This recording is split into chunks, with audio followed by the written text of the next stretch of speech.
My name is Jonathan Brooks, and I'm about to tell you the story of how one phone call changed everything. For 15 years, I gave my soul to Technova Industries, one of the biggest tech companies on the East Coast. I was the guy who stayed until midnight, who answered emails during family dinners, who believed that loyalty meant something in corporate America. I was so wrong.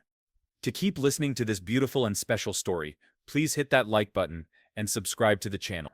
Write your name and the city you're watching from so I can include a special shout out for you in my next story. It was a Tuesday morning in Manhattan, early October, the kind of crisp fall day when Central Park looks like a postcard, and the city feels alive with possibility. I remember walking into our glass tower on Madison Avenue, grabbing my usual black coffee from the lobby cart. 2 sugars, no cream, and feeling good about life. I had no idea I was walking into my own execution.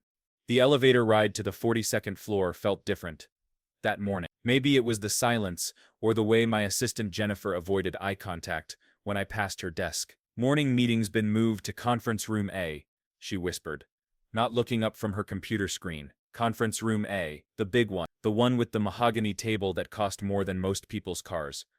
I straightened my tie, the blue one my wife Sarah bought me for our anniversary, and walked down that hallway like I owned the place. In my mind, I kind of did. I was Jonathan Brooks, Senior Vice President of Strategic Development. I was the guy who landed the Morrison deal, who saved the company $30 million on the Phoenix project, who had CEO Marcus Wellington's personal cell phone number. The boardroom was packed, 12 faces around that gleaming table, all looking anywhere but at me. Marcus sat at the head, his silver hair perfectly styled, his expression cold as December in Buffalo. These were people I'd shared drinks with, people whose kids I knew by name, people who'd celebrated my promotion. "Jonathan," Marcus said, his voice cutting through the silence like a blade. "Please take a seat." I sat down, confused. This wasn't how our Tuesday meetings usually started. Where were the quarterly reports, the coffee, the small talk about weekend plans? After careful consideration, Marcus continued, "The board has decided to terminate your employment with Technova Industries, effective immediately." The words hit me like a physical blow. The room started spinning. 15 years of my life, of 60-hour weeks, of missing my daughter's soccer games and my son's school plays. 15 years of building this company alongside these people. "I'm sorry, what?" I managed to say, my voice cracking. "Security will escort you out. HR will contact you about your final paycheck and benefits. Transition. That's it. No explanation, no thank you for your service, no acknowledgement of the blood, sweat, and tears I'd poured into this place. Just 30 seconds that erased 15 years of my life." The security guard was waiting outside the conference room. Young guy, probably 25, looking as uncomfortable as I felt. "Mr. Brooks," he said quietly, "I need to escort you to your office to collect your personal items." The elevator ride down felt like descending into hell. My legs were shaky, my hands trembling. I kept thinking this had to be some kind of mistake, some misunderstanding that would get cleared up any minute. But the cold faces around that table told me otherwise. My office, my beautiful corner office with the view of the Hudson River, looked different now, like it had never really been mine. The security guard stood by the door while I threw my personal stuff into a cardboard box. Family photos, my Columbia MBA diploma, the crystal paperweight Sarah gave me on my first promotion. 15 years reduced to one small box. Jennifer was crying when I walked past her desk. "Mr. Brooks, I'm so sorry," she whispered. I had no idea. The lobby felt like a tunnel. Every click of my shoes on the marble floor echoed like a gunshot. People were staring, some with pity, others with that uncomfortable look you get when you see someone else's disaster and feel grateful it's not yours. Outside on Madison Avenue, the October air hit my face like a slap. The city that had felt so full of possibility that morning now felt hostile and indifferent. I stood there on the sidewalk, clutching my box of memories, feeling like the biggest fool in Manhattan. I sat in my car in the parking garage for 20 minutes, just staring at nothing. The humiliation was overwhelming, but underneath it, something else was building. Anger. Pure white-hot anger. See, there was something Marcus and the board didn't know, something I'd kept to myself for months, thinking I was being the loyal soldier. The team played something that was about to become very, very important. 6 months ago, I discovered that our biggest competitor, Zenith Systems, had been secretly trying to poach our entire R&D team, not just offering them jobs, offering them massive signing bonuses, stock options. They wanted to gut our innovation department and steal our next-generation AI platform before we could bring it to market. I'd found out through my contact at Zenith, an old college buddy named David Chen, who'd moved there 2 years ago. David had called me drunk one night, feeling guilty about what his company was planning. "John," he'd said, "they're going to destroy you guys. They know about Project Prometheus. They know everything." Project Prometheus, our classified AI development project, worth over $2 billion in projected revenue. Only 5 people in the company knew the full scope of it. Me, Marcus, our CTO Lisa Park, our head of R&D Tom Morrison, and our chief legal counsel. I should have told Marcus immediately, should have raised red flags, called emergency meetings, protected the company I'd given my life to, but I didn't. Instead, I spent months quietly investigating, gathering evidence, building an airtight. I wanted to be the hero who saved the company, the loyal lieutenant who proved his worth beyond any doubt. Now, sitting in that parking garage, with my career in ruins, I realized my loyalty had been the biggest mistake of my life. I drove home to our house in Westchester in a day. Sarah was at her yoga class. The kids were at school. The house felt empty and cold, like a museum of my former life. I sat in my home office, the one with my awards and certificates lining the walls, and stared at my phone. David Chen's number was still in my contact. We talked 3 weeks ago about getting together for drinks, but I'd been too busy with the Morrison acquisition to follow through. Now I had all the time in the world. The phone rang twice before he picked up. "John, how's my favorite workaholic?" "David," I said, my voice steadier than I felt. "Remember what you told me about Zenith's plans for Technova?" There was a long pause. "Yeah, man, that was months ago." "Why?" "I just got fired. No explanation, no warning. They humiliated me in front of the entire board." Another pause, longer this time. "Jesus, John, I'm sorry. That's brutal." "David, I need you to listen very carefully. I have everything, all of it. Documents, emails, recorded conversations with your people trying to bribe our employee. Everything Zenith has done to sabotage Technova. I have proof." I could hear him breathing heavily on the other end. "What are you saying?" "I'm saying I've been sitting on this for months, trying to be the good soldier, but my loyalty just got me thrown out like garbage. So now I'm wondering, what's it worth to Zenith to know exactly how much I know about their illegal corporate espionage?" "John, you can't be serious. I've got recordings of your VP of development offering Tom Morrison $3 million to hand over our AI algorithm. I've got emails about your plan to tank our IPO by spreading false information to investors. I've got everything, David. The question is, does Zenith want to own this problem, or do they want to see it on the front page of the Wall Street Journal?" The silence stretched for what felt like hours. Finally, David spoke, his voice barely a whisper. "How much?" 47 minutes. That's how long it took for Marcus Wellington to call me after I hung up with David. 47 minutes for word to travel from David to his executives at Zenith, from Zenith to their lawyers, from their lawyers to Technova's legal department, and finally to Marcus's desk. My phone was buzzing on the kitchen counter while I made myself a sandwich, turkey and Swiss on rye, the same lunch I'd eaten at my desk for 15 years. Such a normal thing to do on such an extraordinary day. "Jonathan," Marcus's voice was different now, strained, worried. "We need to talk." "I'm sorry. Who is this?" I said, taking a bite of my sandwich. "I don't recognize this number anymore." "Don't be childish. You know what this is about." "Actually, I don't. See, I'm just a terminated employee now, no longer privy to company business. Maybe you should call someone who actually works for you." I could hear him grinding his teeth. Marcus had always been a control freak, and right now, he had absolutely no control. "Look, there may have been some miscommunication this morning. The board is willing to reconsider." "Reconsider what?" "Exactly. Your termination. We think there might be a place for you here after all." I laughed, actually laughed out loud. "You know what's funny, Marcus? This morning you couldn't even look me in the eye when you fired me. Wouldn't even tell me why. Now, less than an hour later, you're calling to offer me my job back. What changed?" silent. I'll tell you what changed, I continued. You just found out that the guy you humiliated and discarded might not be as powerless as you thought.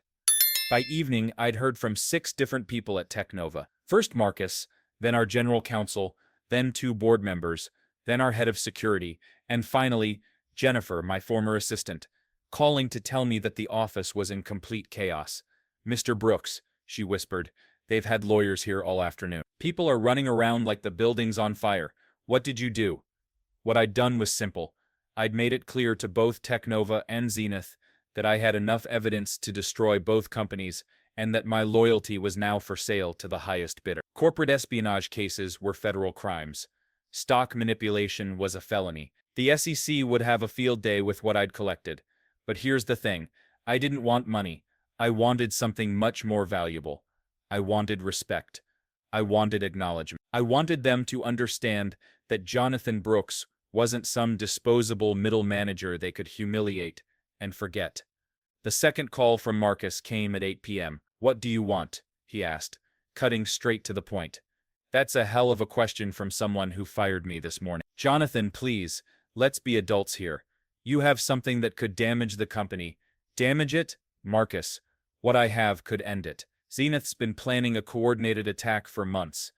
They've got board members from 3 of our biggest clients ready to jump ship. They've mapped out our entire organizational structure. They know about Prometheus, about the Morrison merger, about everything. And I've got proof that some of it came from inside our own company." I let that sink in for a moment, before continuing. "But you know what the really beautiful part is? I tried to tell you. 6 months ago, I started investigating, because I wanted to protect Technova. I spent weekends building a case, gathering evidence, preparing to save the company I love. And instead of listening to me, instead of valuing what I brought to the table, you threw me away like garbage." The emergency board meeting was called for Thursday morning. 48 hours after they'd destroyed my life, they wanted me back in conference room. This time, the dynamic was very different.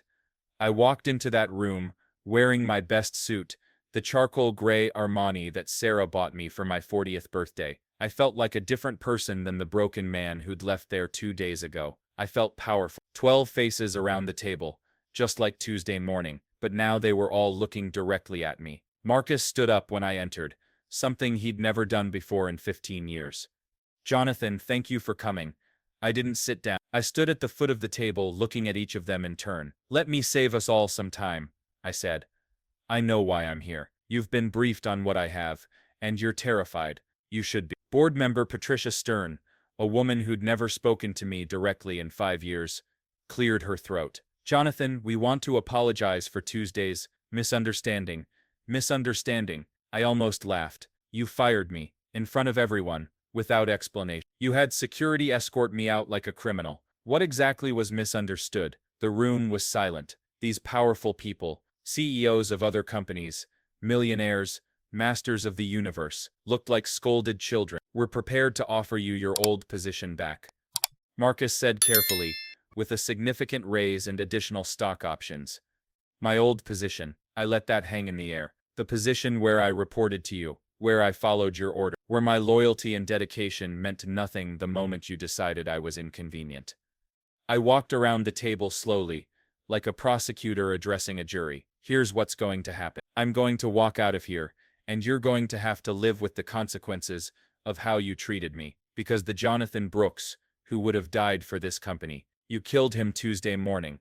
They offered me everything. Executive vice president, a seat on the board, stock options worth millions, a corner office on the 45th floor, company car, expense account. Hell, Marcus even offered to step down and let me take over as CEO within 2 years. But sitting there in that conference room, looking at their desperate faces, I realized something profound. I didn't want their offers. I didn't want to work for people who could throw away 15 years of loyalty on a whim. I didn't want to spend the rest of my career wondering when they'd decide I was expendable again. "I appreciate the offers," I said finally, "but I'm not interested in working for Technova anymore." The relief in the room was visible. They thought I was just going to walk away, keep their secrets, disappear into retirement, or whatever. They thought the nightmare was over. "However," I continued, "I am very interested in working with the federal investigators who are going to want to see my evidence about Zenith's corporate espionage, and I'm extremely interested in testifying before the SEC about the stock manipulation scheme I uncovered. And I'm absolutely fascinated by the idea of having lunch with the reporters from the Journal and the Times who've been calling me since yesterday. The color drained from Marcus's face. You can't be serious. Oh, but I am. See, you taught me something important this week. You taught me that loyalty is a one-way street in corporate America. You taught me that 15 years of dedication can be erased in 30 seconds. You taught me that I was never really part of the family. I was just an employee. I picked up my briefcase and headed for the door. The FBI will probably want to talk to all of you. I'd suggest getting good lawyers. 6 months later, I'm sitting in my new office in Seattle, looking out at Mount Rainier, running the West Coast division of Morrison Tech Solutions, the company that hired me the day after the FBI raid on Technova made national headlines. Marcus Wellington is facing federal charges for insider trading and obstruction of justice. Zenith Systems paid the largest corporate espionage fine in history. Technova's stock price collapsed, and the company was eventually bought by a European firm for parts. But you know what? I don't feel vindicated. I don't feel like I won some great victory. I feel free. The Seattle rain is different from New York rain, softer somehow, more gentle. It doesn't assault you like those brutal Manhattan downpours that soak you to the bone in 30 seconds. Here it's like a whisper, a constant companion that makes you appreciate the moments when the sun breaks through the clouds and Mount Rainier appears like some impossible dream on the horizon. My new office is nothing like that corner office on Madison Avenue. It's smaller, warmer somehow. Instead of cold marble and steel, there's reclaimed wood and large windows that actually open. I can hear birds singing outside, actual birds, not just the honking of taxi cabs and the rumble of subway trains. Tom Morrison, my new CEO, stopped by this morning with coffee, real coffee from a local roaster, not that corporate swill from the lobby cart. How's the transition going, John? He asked, settling into the chair across from my desk like we were old friends. Not boss and employee. That's the thing about Morrison Tech. Tom actually knows my kids' names. He's met Sarah at company barbecues. Yes, they have actual barbecues, where families are invited and people talk about something other than quarterly projection. When I told him I needed to leave early for my son's baseball game last week, he didn't give me that look, that subtle disapproval that says you're not dedicated enough. He just smiled and said, "Tell Mike I said good luck at shortstop." The FBI investigation took 4 months to complete. I spent countless hours in conference rooms that smelled like stale coffee and fluorescent lighting, going through documents with federal agents who treated me like a hero instead of a traitor. Agent Sarah Chen, no relation to David, just one of those cosmic coincidences, was the lead investigator. She was maybe 35, sharp as a blade, with the kind of focused intensity that reminded me of myself back when I thought work was everything. "Mr. Brooks," she said during one of our final meetings, "you realize that without your evidence, we never would have uncovered the full scope of this conspiracy. Zenith and Technova were planning the biggest corporate theft in tech history." I remember looking at her across that government-issued table and feeling something I hadn't felt in years: pride. Not the hollow, desperate pride that comes from pleasing your boss or hitting your quarterly numbers, but real pride. The kind that comes from doing the right thing, even when it costs you everything. The media attention was surreal. For 2 weeks, I couldn't go to Starbucks without someone recognizing me from the news coverage. "Corporate whistleblower exposes billion-dollar conspiracy" was the headline that followed me everywhere. The Wall Street Journal called me the conscience of corporate America. Forbes put me on their cover with the headline, "The man who chose integrity over security." But the strangest call came from Jennifer, my former assistant at Technova. She'd found a new job at a startup in Brooklyn.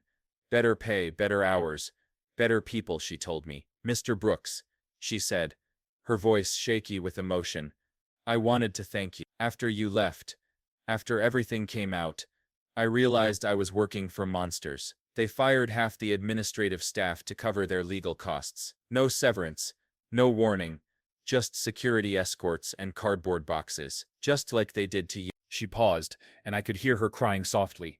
"But you know what? It was the best thing that ever happened to me. I was so scared to leave, to try something new. I thought loyalty meant staying, even when they treated me like I was invisible. You showed me that sometimes the bravest thing you can do is walk away. That conversation stayed with me for weeks. How many people were trapped in toxic situations, thinking that loyalty meant accepting mistreatment? How many talented, dedicated employees were sacrificing their lives for companies that saw them as nothing more than line items on a budget?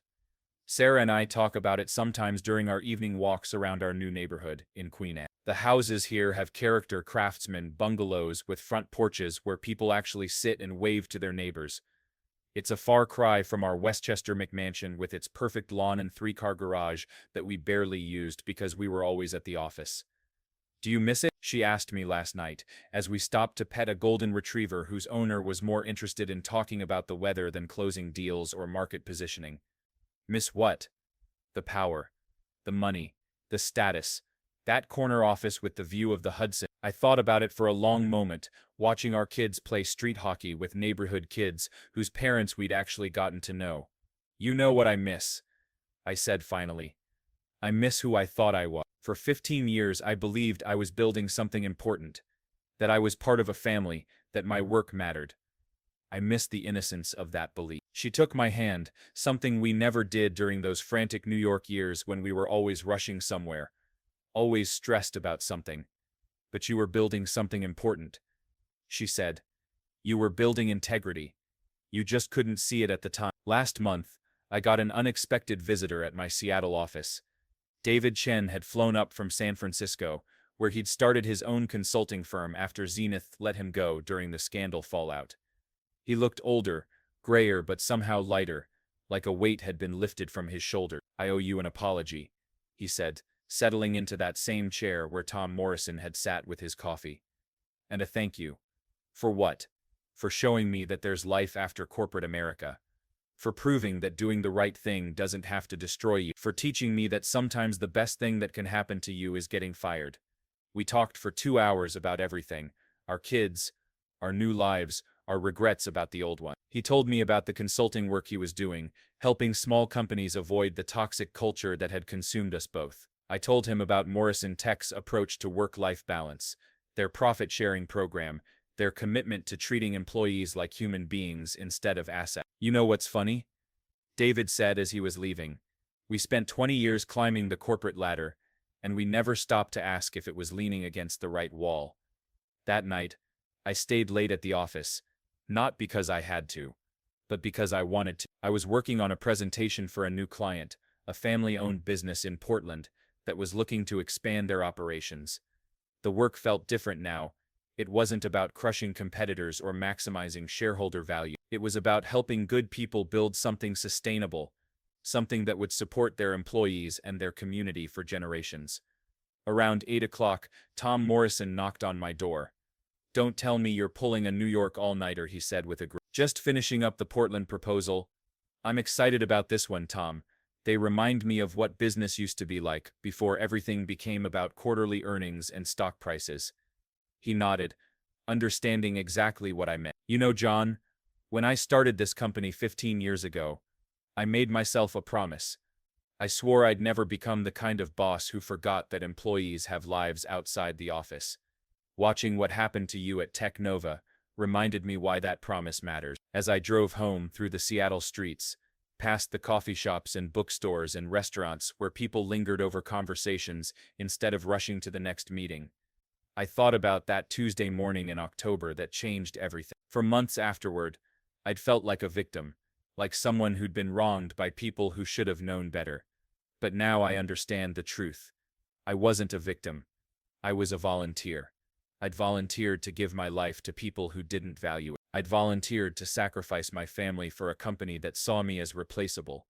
I'd volunteered to define my worth by someone else's approval. The phone call that brought down Technova wasn't about revenge. It was about refusing to volunteer anymore. For 15 years, I defined myself by my loyalty to a company that saw me as disposable. I worked 60-hour weeks for people who couldn't remember my kids' names. I sacrificed my family time, my health, my dreams, all for the approval of people who threw me away the moment it was convenient. The phone call that changed everything wasn't really about revenge. It was about finally understanding my own worth. It was about refusing to let them define who I was and what I deserved. Sarah and I have dinner together every night now. I coach my son's baseball team. I made it to my daughter's graduation. I sleep 8 hours a night. I take vacations without checking email. That Tuesday morning in October, when Marcus Wellington fired me in front of the board, he thought he was ending my career. Instead, he set me free from a prison I'd built for myself. The best revenge wasn't destroying Technova. It was building a better life. Sometimes the worst thing that happens to you turns out to be the best thing that could have happened. Sometimes you have to lose everything to realize you never really had anything worth keeping. And sometimes one phone call really can change everything. But the most important call isn't the one you make to your enemies, it's the one you make to yourself, when you finally decide you're worth more than their approval.